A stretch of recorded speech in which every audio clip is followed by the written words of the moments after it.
It's the Nikon Z50 mirrorless camera. So excited about this. Really, really am. This came out about a year ago, and I'm only getting it now. And why I'm only getting it now is I didn't actually need a new camera. But my husband is 60 this month, and I started looking for a camera for him, and he's a Nikon boy, so all his cameras are Nikon. And I went looking to see what the latest cameras were, and of course mirrorless was the latest technology, so off I went and bought him the Nikon Z50. Cracking camera. I've read a lot about it. I have actually opened this box and put the battery in the camera, but that's all I've done, okay? Why I say it's a cracking camera is because I've read a lot about it.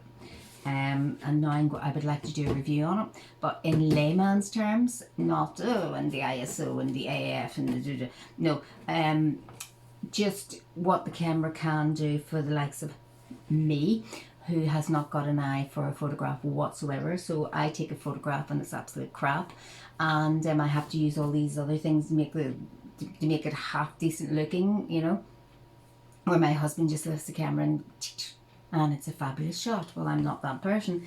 Seeing the Z50 mirrorless, I know that my husband has loads of different lenses, you know, big lenses, you know, for all the different, worth an absolute fortune. And when I looked at this camera, I realised it didn't have the same mounting attachment. It didn't take the same lenses, which I was shocked about. And then I thought, oh my goodness, the lenses are worth more than the flipping cameras. So what do you do here? And then I realised, oh, the standard mount is an F mount. The new Z camera has a Z mount, but they brought out an adapter kit called an FTZ kit so that you could put the other lenses onto this new camera. Okay, so by the time I was just going to buy the body of the camera and the kit, the adapter kit for the lenses, and then I seen a special offer where if I bought a Z lens, okay, as well, that really it wasn't costing an awful lot more. So all in all, the body of the camera was $8.50 or so. Then the kit, the little kit, adapter kit, was about £80, something like that. And then I went, do you know something, for the extra two something, I'll get the Z lens as well, and it came in around 1,200 altogether, or a little bit more. So I'm hoping it's absolutely worth it. I've read all the reviews and I haven't seen one bad review. There is one problem there's a design problem with this.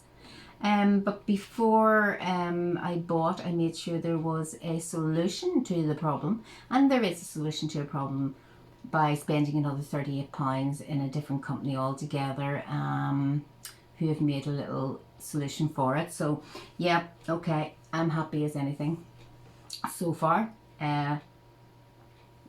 Okay, so this box arrived. I opened it quickly, put the battery in the camera, put it all back together. Okay, so here's the nice snazzy box. Doesn't it look quality? Okay. Lovely. Now I hate these boxes because I always manage to wreck them, to tear them or something, and then you give them to someone and it looks just crappy doodah. So on the top here it shows you all the accessories that you can buy for this camera.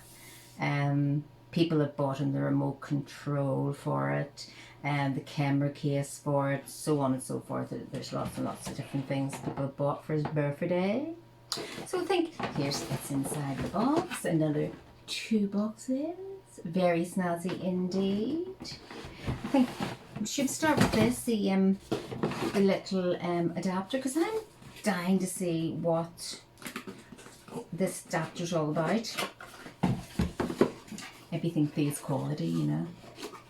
So there's a lot of documentation with the little mounting thing.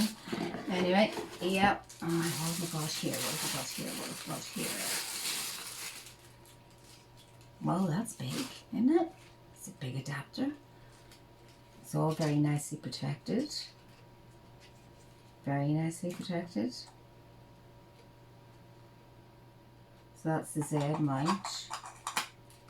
And this here side would be the F mount.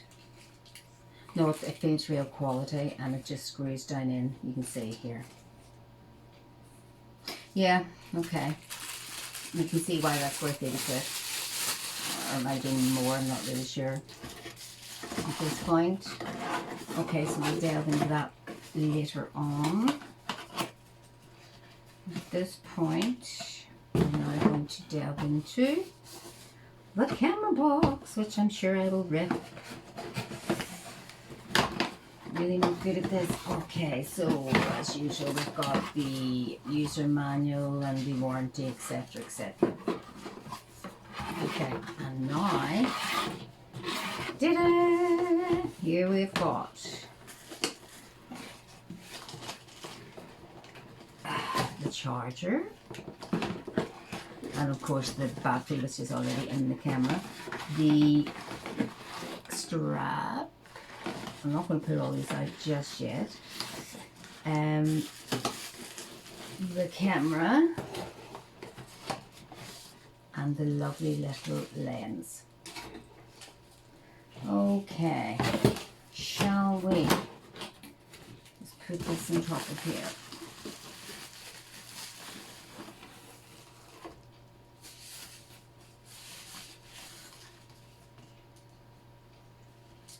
Isn't this lovely?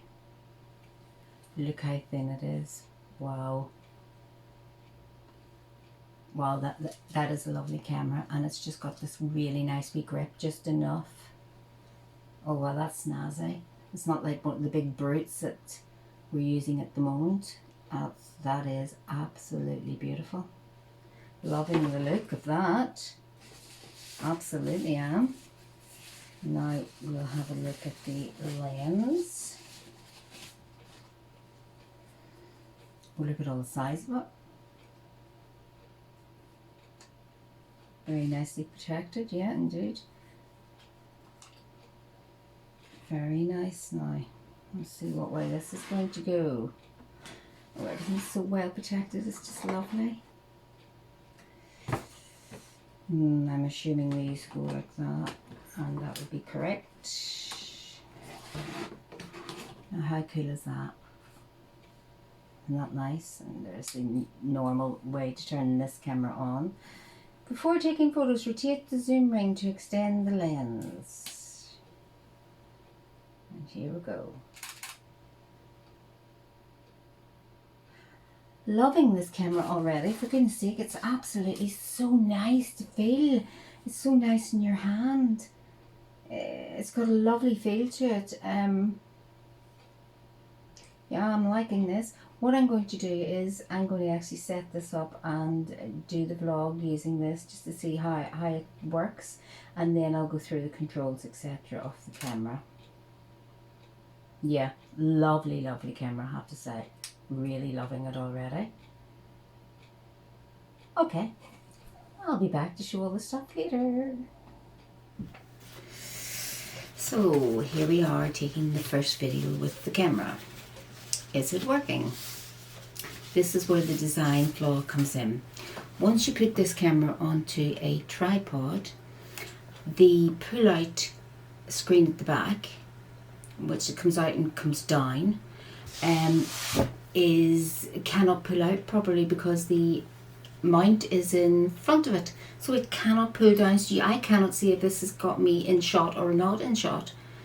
Also, even if it was able to come down, it wasn't being obstructed by the mount, the tripod would cut a third of the screen off, so you still wouldn't be able to see. But anyway, there is a solution to that problem, which is ridiculous that you have to do that, but it's a very strange design flaw, wasn't it? But anyway, there is, and it's £38 to buy this little bridge type thing.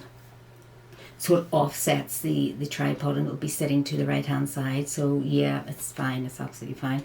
But yeah, it's another 38 quid to shell out, but not to Nikon, to a different company altogether. So I'm just hoping I'm in shot. I don't know if I am or not. So a minute ago we were talking about the design problem with the Z50, and about the solution to it. And the solution literally just popped in my door, and it's from a company called Small Rigs, and they have made the solution to the problem. So really it has just popped in the door, and what I'm going to do is put it onto the camera and see, does it solve this ridiculous problem with this camera. So let's see what it actually comprises of. And it's a bracket with the screw in it, okay? And I'm assuming, if we just let you see here, I'm assuming this screw goes up in there, because that's what I'm going to do. Okay, let's say that's that. Okay. Wow.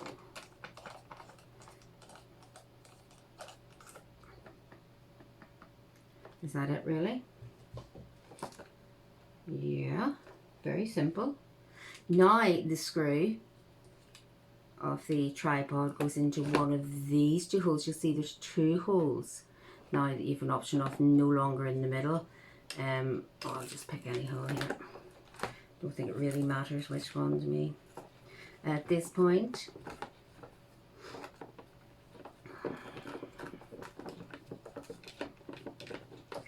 Okay, so let's just see, will this solve the problem? Will the screen come out? Oh, for goodness sake, I can never get this thing out. Okay, and will it go underneath? And it does! Yippee! There we are, we've solved the problem. If I'm vlogging or if I'm selfieing or whatever, I can still see on the screen what's happening. So this is a solution to the problem. Sorry, I haven't screwed this in properly, just that is a really, really good solution to this problem. Now let's take this off and see what this bracket looks like on the camera. I don't think it looks too ugly, do you? I mean, it's got the Small Rig stamped here, which is absolutely correct. Good marketing for that company, because they've done a very good job. It's just a wee fine bracket, which I will put on properly after this. But really fabulous solution. Well done, Small Rigs. And I think it's unbelievable that Nikon made such a mistake. Really unbelievable. But solution done. I think that was £38. It could have been slightly cheaper in the end, 35 or something. But oh, I'm really pleased now. So I'm not embarrassed to give this to my husband and say, oh, actually you can't use the screen to watch what you're doing when in self mode or whatever, you know. So brilliant, absolutely brilliant, delighted, absolutely delighted. While I'm at it, actually, what I'm going to do is show you, I'm not very good at taking lenses and things off, show you how to put on the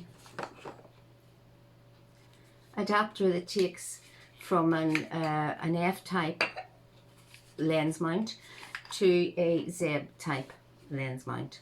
And it's so simple. This is nice and light, but it's quality light, if you know what I mean. And I'm going to match the two white dots up, and there you go. And now, literally, just the way you would snap an ordinary lens in, like this, it just snaps in there, and that's it done. So that's also, that is very good, that little adapter, I have to say now. Very good. So delighted so far with the fix with this, and that this was actually worth the money, the adapter, so you can put your F-type lenses on. So this is the Nikon Z50 20.9 megapixel mirrorless camera. Now Nikon seem to be aiming this for the newbie and or amateur photographer market. I don't think so. Definitely for newbies, definitely for amateur photographers, but I don't see why a professional wouldn't pick this up and use it. Anyway, This can be as easy or as complicated as you want this camera. For the likes of me, who I really haven't got an eye for a camera, I can lift this and point and shoot, put it on auto, and it will do everything for me. Okay? And the likes of an amateur photographer may not want to do that because they like to complicate things a bit more and put a bit of themselves into the photograph. So they will not be probably using the automatic ISO and the AF and all that stuff. They will set it the way they want it. Um, I would describe this camera as a lovely camera, just a lovely camera in every respect. Lovely to look at, lovely to hold. The weight is just right. Lovely features. Just the video is lovely. The photographs are lovely. It's just a lovely, lovely camera. Um, the lenses have vibration reduction in them, which is great for me. Shaky Sonia. Um, they have twin control dials, which means you have loads and loads and loads of more features. Um, Also, there are two function buttons on the front of the camera that you can assign features or tasks to. So say you have a feature that you're using over and over and over again and you don't want to go to the dial to pick it, you just assign the function button to that feature. And there's two buttons for that. And you can also change at any time, change them back to a different feature or whatever. Very, very good. It takes 11 frames per second when shooting. It has a tilted pull-out screen at 90 degrees up the ways, 180 degrees down the way. It's also Bluetooth and wireless enabled. So the tooth out for Bluetooth is fabulous. It when you're taking, I was out taking photographs, and the photographs were just downloading into my phone, and I mean they were just going in a flash down into the phone. Now why did I want that? Because I wanted to pick my phone up and go, oh yeah, yeah, my mate would like that one, and send it off to you straight away. But also it was giving you a double backup, so the photographs were being stored in the camera, but they were also being stored on my phone. And you didn't have to have them stored in your camera, you could just have them stored on the phone. So it's a good function, and I really really liked it. Then I put the camera onto my Wi-Fi network at home, so it was press of a button, print something, press of a button, send videos to my video editing PC, press of a button, send my photographs to the photo editing um, PC, and it all worked out absolutely fabulous. Um, on top of that, it has really fabulous picture control effects. So if I make a mistake on a camera, all I have to do is to go into the picture control and pretend it was supposed to be a cartoon photograph and add some things to it. And then people go, oh, wow, that's a lovely photograph. Really, it wasn't. It was just me covering up. Um, Video on it is important to me because I use it quite a bit. It shoots in 4K at 120 frames per second. Now, think about that. I'll give you a guide. The new uh, PlayStation 5 runs at 120 frames per second, and that's right up there. And this camera has that on it, and I'm quite blown away from that by that. That's really cool. I really like that. Um, there's lots of cool video features. Great autofocus, which I need. The audio, you have a wind cut filter. So instead of putting a dead cat on the mic, this cuts out the wind really automatically. It has adjustable recording volume, and it's optimized for human voice, which is absolutely fabulous. So all in all, other than the design flaw, which has now been sorted out, this camera is an absolute wee gem, and I have no bad comments to make about it whatsoever. I would recommend this camera to absolutely anyone, and I hope this helps you to choose the best camera for you. Thank you for watching.